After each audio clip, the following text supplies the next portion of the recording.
নমস্কার বন্ধুরা, আমি সুমনা চলে এসেছি আজকে আমি আমার রেসিপি ঝুলি থেকে একটা রেসিপি নিয়ে। আশা করি আপনারা সকলে ভালো আছেন, সুস্থ আছেন।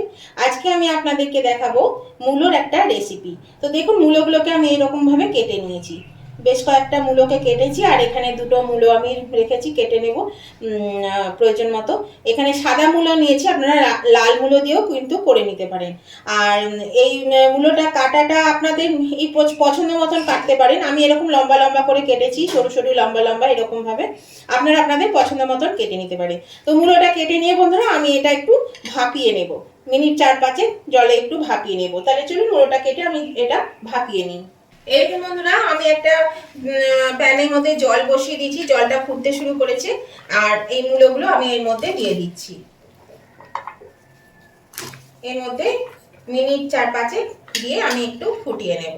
এবার আমি এর মধ্যে দিয়ে দিচ্ছি হাফ চামচ মতো নুন। এবার এটা ফুটতে থাকুক, তারপর আমি আবার দেখাচ্ছি। এর বন্ধুরা এটা টকবক করে ফুটছে, মিনিট 4-5 হয়ে গেল। আমি এবার এটা জল থেকে ছেঁকে তুলে দিচ্ছি। এটা ভালো করে জলটা ঝরিয়ে নিতে হবে। অনেকটা সিদ্ধ হয়ে গেছে, বাকিটা রান্নার সময় সিদ্ধ হবে। এরকম বন্ধুরা আমি গ্যাসে একটা প্যান বসিয়ে দিয়েছি। প্যানের মধ্যে 2 টেবিল চামচ সর্ষের তেল দিয়েছি। তো এর মধ্যে আমি ফোড়ন হিসাবে কালো জিরে দিচ্ছি হাফ চামচ, আর 5-6টা কাঁচা লঙ্কাকে চিড়ে দিলাম।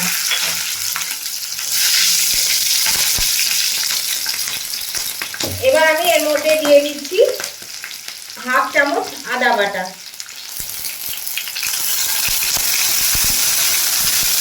দিয়ে দিচ্ছি টমেটো, একটা ছোট টমেটোকে আমি দিয়ে দিলাম।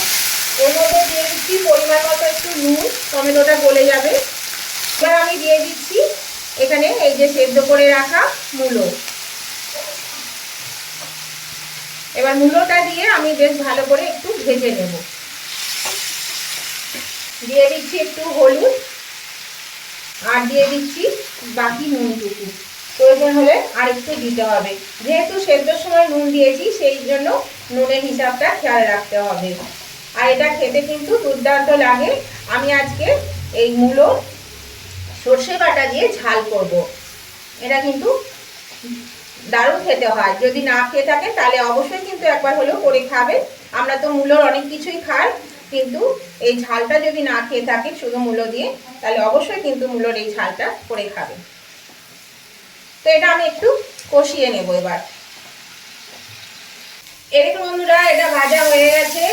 আমি এবার এর মধ্যে দিয়ে দেব, এখানে আমি সর্ষে বেটে নিয়েছি, সাদা কালো সর্ষেকে 2 চামচ বেটে নিয়েছি, সর্ষে বাটাটা আমি এর মধ্যে দিয়ে দিচ্ছি।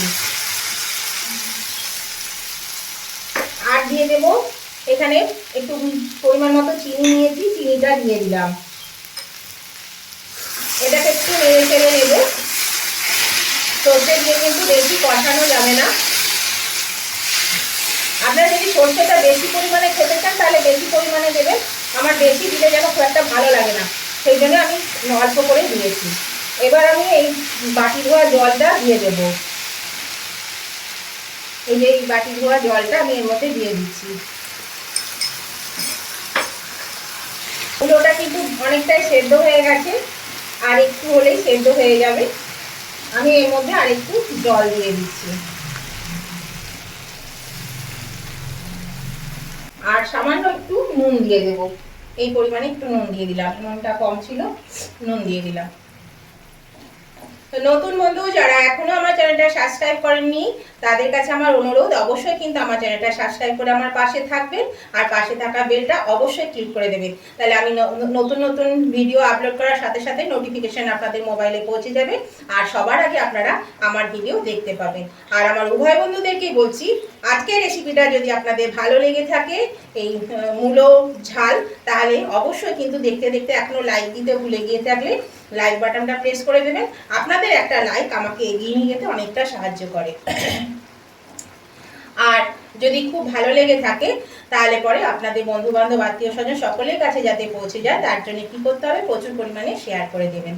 আর আপনাদের কেমন লাগলো আজকের রেসিপিটা সেটা জানাতে কমেন্ট করতে একদম ভুলবেন না। অবশ্যই কমেন্ট করে জানিয়ে দেবেন কেমন লেগেছে। আপনাদের মিষ্টি মিষ্টি কমেন্টগুলো যেমন পড়তেও ভালো লাগে, তেমনি আপনাদের একটা কমেন্ট আমাকে পরবর্তী রেসিপি বানাতে অনেকটাই উৎসাহিত করে। তো দেখুন, এটা আমি এবার একটু ঢাকা দিয়ে দিচ্ছি, মিনিট 5-এর জন্য ঢাকা দিয়ে দিচ্ছি। আর গ্যাসটা আমি কমিয়ে দিলাম একদম। এই দেখুন বন্ধুরা, আমি 5 মিনিট পরে ফিরে এলাম, ঢাকাটা খুলে দিচ্ছি, গ্যাসটাও আমি বাড়িয়ে দিলাম। আর দেখুন এটা কিন্তু হয়ে গেছে, আর এটা সেদ্ধ হয়ে গেছে মূলোগুলো সব। হ্যাঁ, এই দেখুন মূলো সিদ্ধ হয়ে গেছে, খুব সুন্দর মূলো সিদ্ধ হয়ে গেছে। এর মধ্যে আমি আর 2-3টে জিনিস দেব। প্রথমেই দিয়ে দিচ্ছি 2টো চেরা কাঁচা লঙ্কা, দিয়ে দিচ্ছি একটু ধনেপাতা কুচি, আর চিনিটা কিন্তু বন্ধুরা অবশ্যই দেবেন। দিয়ে দিচ্ছি একটু সর্ষের তেল, কাঁচা সর্ষের তেল দিলে এটা কিন্তু খেতে খুবই ভালো লাগে। এবার আমি এটা মিশিয়ে 2 মিনিট গ্যাসটা অফ করে ঢাকা দিয়ে রেখে দেব, এর গন্ধটা এর সঙ্গে মিশে যাবে। আমি গ্যাসটা অফ করে দিলাম, ঢাকা দিয়ে দিলাম। এই বন্ধুরা, আমি 2 মিনিট পরে ফিরে এলাম, ঢাকাটা আমি খুলে দিচ্ছি। এবার আমি এটা সার্ভিসিং ডিশে তুলে নেব। দেখুন খুব সুন্দর একটা স্মেল বেরিয়েছে, দারুণ লাগছে, আর খেতেও কিন্তু অসাধারণ হয়েছিল, খুবই ভালো হয় খেতে। এটা অবশ্যই করে খাবেন। আমি সার্ভিসিং ডিশে এটা তুলে নিচ্ছি। এই দেখুন বন্ধুরা, আমি নামিয়ে নিয়েছি। আর অবশ্যই কিন্তু আপনারা কমেন্ট করে বলবেন আজকের রেসিপিটা আপনাদের কেমন লেগেছে। আর যদি না খেয়ে থাকেন তাহলে খেয়ে বলুন, তাহলে আরও ভালো লাগবে। আর যারা নতুন বন্ধু এখনো চ্যানেলটা সাবস্ক্রাইব করেনি তারা কিন্তু অবশ্যই সাবস্ক্রাইব করে আমার পাশে থাকবেন। আর উভয় বন্ধুরাই কিন্তু লাইক শেয়ার কমেন্ট করতে ভুলবেন না। তো আজকের মতন আমি ভিডিওটা এখানেই শেষ করছি। আবার আমি নতুন ধরনের রেসিপি নিয়ে চলে আসবো আপনাদের কাছে। ততদিন আপনারা ভালো থাকুন, সুস্থ থাকুন। Tata, bye bye.